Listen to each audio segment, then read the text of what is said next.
तो दोस्तों अभी 2 ही दिन पहले हम लोगों ने एक वीडियो के अंदर डिस्कस किया था कि भारतीय थल सेना ने डीआरडीओ के साथ ज्वाइंटली एमआरसिम का एक परीक्षण किया है और ये परीक्षण इस समय काफ़ी ज़्यादा महत्वपूर्ण बताया जा रहा था क्योंकि यहाँ पर लगातार 4 मिसाइलों के टेस्ट किए गए और सबसे बड़ी बात कि चारों मिसाइलों से अलग अलग कंडीशंस के टारगेट्स को हिट करने के लिए इन टेस्ट का आयोजन किया गया था।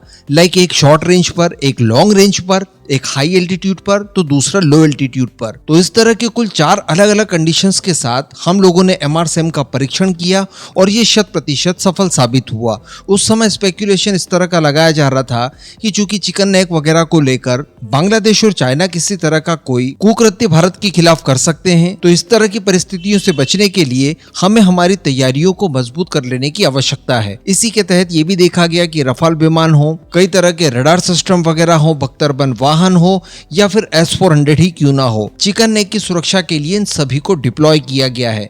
लेकिन अभी एमआरसिम को लेकर एक और खबर निकल कर आई है जो कि इस समय काफी ज्यादा एक्साइटेड कर देने वाली है। तो चलिए अगले कुछ मिनट इसको डिस्कस कर लेते हैं। आप बस इसी तरह की वीडियोस के लिए चैनल को सब्सक्राइब जरूर कर लीजिएगा। दरअसल दोस्तों बताया ये जा रहा है कि भारतीय वायुसेना ने पाकिस्तान के साथ लगती हुई सीमा पर एमआरसिम को डिप्लॉय किया है और इसके लिए लोकेशन बताया जा रहा है पंजाब के भटिंडा में भारतीय वायुसेना का जो स्टेशन है वहां पर, जो कि पाकिस्तान की सीमा से लगता हुआ सबसे नजदीकी क्षेत्र इस एरिया में बताया जाता है। दरअसल इसको लेकर कोई ऑफिशियल पुष्टि वगैरह नहीं की गई है, लेकिन जो सैटेलाइट से इमेजेस वगैरह निकल कर सामने आई है इसके ऊपर कुछ विश्लेषकों ने अपना विश्लेषण देते हुए ये बताया है कि वायुसेना के इस बेस पर जो नया निर्माण हुआ है, जो नया इंफ्रास्ट्रक्चर बिल्ड किया है, इसमें मिसाइल्स को लॉन्च करने के लिए भी स्पेशल स्थानों को तैयार करवाया गया है। इसके अलावा रडार रैंप और साथ ही भंडारण वगैरह करने के लिए भी कुछ नए इंफ्रास्ट्रक्चर को बिल्ड किया गया है। अब इनको अगर ध्यान से देखा जाए तो ये बराक-8 के लिए जो उपयुक्त संरचना हो सकती है, जो लेआउट हो सकता है,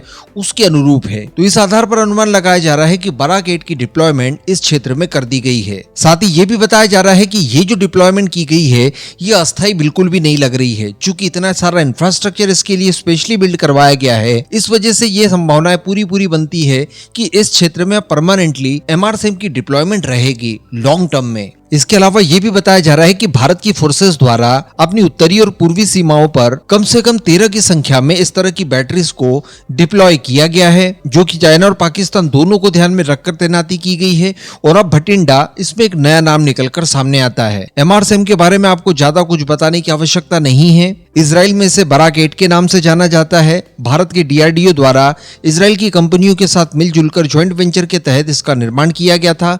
भारत के अंदर बीडीएल इसका निर्माण करती है। अगर इसकी खासियतों की बात की जाए तो 70 किलोमीटर के आसपास की यह आपको सॉलिड रेंज प्रोवाइड कराती है, high response, quick reaction, vertical launch, supersonic missile के कॉन्सेप्ट के साथ ही आता है। ये किसी भी तरह के टारगेट्स को न्यूट्रलाइज करने के लिए ही डिजाइन और डेवलप किया गया है। काफी ज्यादा भरोसेमंद बताया जाता है भारतीय सेनाओं के लिए, जो कि S-400 को कॉम्प्लीमेंट करने के लिए सबसे उपयुक्त साधन है भारतीय सेनाओं के पास।